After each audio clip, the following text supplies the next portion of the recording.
नमस्कार, आपण पाहता हिरकणी न्यूज.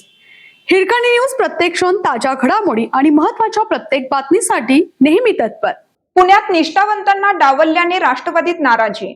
विधान परिषद निवडणुकीत पुण्यात निष्ठावंतांना डावलून अजित पवार राष्ट्रवादीने ऐनवेळी पक्षात आलेल्या विक्रम काकडे यांना उमेदवारी दिल्याने नाराजी आहे. पार्थ पवार यांचा शब्द यासाठी अखेरचा ठरला, त्यामुळे पक्षावर त्यांची पकड अधोरेखित झाली आहे. पुणे स्थानिक स्वराज्य संस्था मतदारसंघाची जागा राष्ट्रवादी काँग्रेसला मिळाल्यानंतर तिथे पक्षांतर्गत पेच निर्माण झाला होता. माजी आमदार तसेच अजित पवार यांचे निष्ठावंत मानले जाणारे सुनील टिंगरे यांच्यासाठी पक्षातील आमदारांची मोठी फळी आग्रही होती.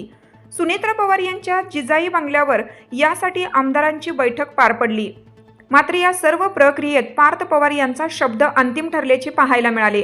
पार्थ पवारांचे बालमित्र आणि माजी खासदार संजय काकडे यांचे चिरंजीव विक्रम काकडे यांनी ऐनवेळी वडील संजय काकडेंसह राष्ट्रवादीत प्रवेश केला आणि पक्षाची उमेदवारी मिळवली.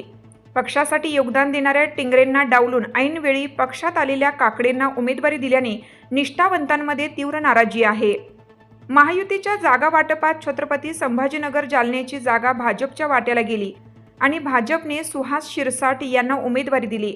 मात्र यामुळे स्थानिक शिवसैनिकांमधील असंतोष हेरत माजी मंत्री अब्दुल सत्तार यांचा मुलगा समीर सत्तार यांनी थेट भाजप उमेदवाराविरोधात येथे महाविकास आघाडी करून उभाटाचा उमेदवार आणि एमआयएम देखील रिंगणात असल्याने लढत रंगतदार होणार आहे. या उमेदवारीवरून अब्दुल सत्तार आणि मंत्री अतुल सावे यांच्यात चांगलीच जुंपली आहे.